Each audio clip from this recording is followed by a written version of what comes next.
चौकीदार, कहाँ जा रहे हो बाबू, अंदर आओ, एडमिशन नहीं लेंगे? रोहित को यह आवाज़ जानी पहचानी लगी। पीछे मुड़कर देखा तो अंदर ही वो चौकीदार था जो सुबह बाहर था, पर रोहित तो पूरे दिन बाहर बैठा था। फिर वो चौकीदार अंदर कब गया? चौकीदार, ज़्यादा सोचो ना बाबू, एडमिशन लेना है तो अंदर आ जाओ। रोहित उस चौकीदार के पीछे पीछे चल देता है, पर गेट से लेकर अंदर रिसेप्शन तक जाते हुए कुछ भी नॉर्मल नहीं था। सबसे पहले तो रोहित ये देखकर तंग रहता है कि अब तक तो जो हॉस्टल पूरी तरह अंधेरे की चपेट में था, उसके हर कमरे में लाइट जल रही थी और खिड़कियां से परछाइयां साफ नज़र आ रही थी, जैसे अंदर कोई ना कोई है। पर भला ऐसे कौन सा हॉस्टल होता है जहां दिन में कोई नहीं और रात में इतनी हलचल? हॉस्टल के रिसेप्शन पर चश्मा लगाए एक मोटा हट्टा कट्टा इंसान बैठा था। चौकीदार, साहब ये बाबू एडमिशन के लिए आए हैं, मैं चलता हूँ दरवाजे पर।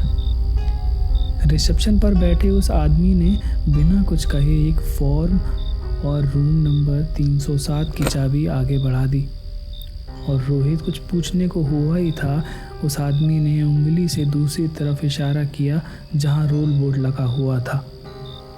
रोहित रूल बोर्ड के पास पहुंच गया। पहले रूल बोर्ड को पढ़कर उसका दिमाग घूम गया। उस बोर्ड पर पहला रूल था कि यहाँ कोई भी किसी से बात नहीं कर सकता, सिर्फ अपने काम से मतलब रखें। दूसरे ये कि भूल कर भी किसी के कमरे में ना जाएं और ना ही किसी को आने दें। तीसरा ये कि एक बार अपने कमरे में जाने के बाद बाहर ना निकलें। रोहित, ये कैसा रूल है? जोर से कहते हुए रोहित जैसे ही पीछे की ओर मुड़ा, वहाँ कोई था ही नहीं, ना ही दूर मेन गेट पर चौकीदार और ना ही रिसेप्शन पर वो आदमी। रोहित बिना कुछ और सोचे समझे अपने कमरे की ओर चल दिया। रास्ते में सभी कमरे ऐसे बंद थे जैसे वहाँ कोई रहता ही ना हो। फिर वो अपने कमरे 307 में पहुंचकर अपना बैग रखकर अपने कमरे को चारों तरफ से देखने लगा। तभी बाहर से जोर से किसी के चीखने की आवाज़ आई। रोहित उसी चीख के पीछे अपने कमरे से बाहर निकल गया, लेकिन उसे कोई नहीं दिख रहा था। हॉस्टल की लाइट अब पहले की तरह शांत नहीं थी, बल्कि थरथरा रही थी। इधर रोहित ये सोचकर हैरान था कि इतनी तेज चीख सुनकर भी सब कुछ शांत कैसे था, जैसे किसी को कोई फर्क ही नहीं पड़ रहा हो। कोई अपने दरवाजे को खोलने को तैयार ही नहीं था। इसलिए रोहित खुद सामने के दरवाजे पर दस्तक देने लगा। रोहित, भाई मैं रोहित इस हॉस्टल में नया हूँ, ज़रा दरवाज़ा खोलें। अंदर से कोई जवाब नहीं आया। रोहित तीसरे फ्लोर के अभी कमरों के दरवाजे को आजमा लेता है। कोई बाहर निकलने को तैयार ही नहीं था। फिर अंत में वो एक दरवाजे को धक्कर देकर तोड़ देता है। अंदर कमरे का हाल ऐसा होता है कोई आग लगी हो। ज़मीन पर एक कंकाल पड़ा था जिसका आधा शरीर जला हुआ था। रोहित उल्टे पांव बाहर निकलता है, तभी देखता है कि इस पूरे हॉस्टल में आग लगी हुई है और कमरे के अंदर से धुआं निकल रहा है। जिन कमरों में दस्तक देने पर भी कोई दरवाज़ा नहीं खोल रहा था, अब हर कमरे में दरवाज़ा खोलने को अंदर से कोई चीख रहा है और मदद मांग रहा है कि दरवाज़ा खोलो। अंदर आग लगी है पर उन्हें कोई सुनने वाला नहीं था। रोहित ने जैसे ही एक दरवाज़ा खोलने की कोशिश की, तभी आग की लपट उसकी तरफ बढ़ी और उसके कपड़ों में आग लगा गई। रोहित शरीर पर लगी आग की लपटों को बुझाते हुए ऐसे घबराया कि वो कब सीढ़ियों पर पहुंच गया उसे पता ही नहीं चला, और तभी वो सीढ़ियों से फिसलता हुआ नीचे गिर गया। उसके कपड़ों पर लगी आग बुझ गई, पर अब वो पूरी तरह घायल हो गया था। दर्द से कराते हुए उठ ही रहा था, तभी उसकी नज़र चौकीदार पर गई और वो उसी की तरफ बढ़ गया। रोहित ने उसे आवाज़ भी दी, पर वो पीछे मुड़ा ही नहीं, बस भूत बने आग को देखता ही रहा था। और उसके आगे उस रिसेप्शन वाले आदमी की आधी जली लाश पड़ी थी। रोहित, चाचा क्या हो रहा है यहाँ? और ये आग यहाँ कैसे लगी? और इन्हें क्या हुआ? अरे किसी को मदद के लिए क्यों नहीं बुला रहे हो आप? चौकीदार, मदद के लिए बहुत देर हो गया है बाबू। अब तो ये आग रोज चुभन बनकर सीने से लगती है। इतना कहते ही वो चौकीदार पीछे मुड़ा और रोहित के होश उड़ गए, क्योंकि वो भी पूरी तरह जला हुआ था। रोहित, अरे ये क्या हुआ आपको? चलिए यहाँ से निकलते हैं और हॉस्पिटल चलते हैं। चौकीदार, बाबू, मुर्दों को डॉक्टर की जरूरत नहीं होती।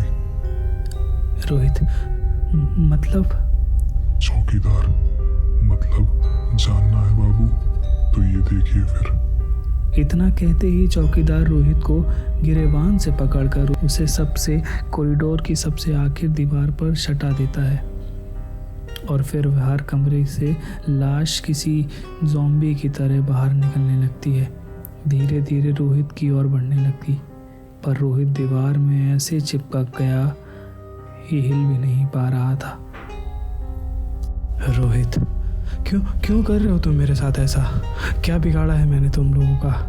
अरे तुमने तो उस बच्चे को भी नहीं छोड़ा जिसे तुमने कल मारा था। चौकीदार रोते हुए बोले, क्यों छोड़ता है बाबू, क्यों छोड़ता है बताइए?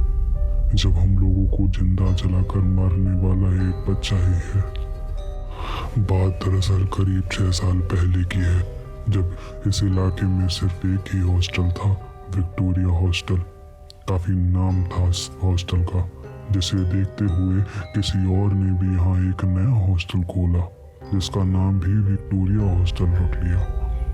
और जब पुराने विक्टोरिया वाले ने इसका विरोध किया तो उन्होंने कहा, ठीक है, कल से आपको सिर्फ एक ही विक्टोरिया हॉस्टल देखने को मिलेगा। उसकी इस बात को सुनकर विक्टोरिया हॉस्टल वाले निश्चिंत हो गए। उन्होंने सोचा वो हॉस्टल का नाम बदलकर कुछ और रख लेंगे। क्या रखेंगे ये अगली सुबह पता चल ही जाएगा। लेकिन उस सुबह से पहले एक रात आई और उस रात विक्टोरिया हॉस्टल में एक नया लड़का एडमिशन लेने आया। रिसेप्शन से उसे कमरा नंबर 307 दिया, इस बात से अनजान कि ये लड़का नए हॉस्टल वालों ने भेजा है, जिनसे आधी रात में पहले हॉस्टल के सभी कमरों को बाहर से बंद करा और फिर पूरे हॉस्टल में आग लगा दी, जिस वार्डन और चौकीदार भी नहीं रोक पाए और सब उस आग में झुलस कर मर गए। अब उन्हें क्या पता था कि कल से सिर्फ एक विक्टोरिया हॉस्टल देखने का ये मतलब था। तब से लेकर आज तक जो भी रात को विक्टोरिया हॉस्टल की तलाश में निकला, उन्हें ये विक्टोरिया हॉस्टल मिला और बदले में मिली उन्हें मौत।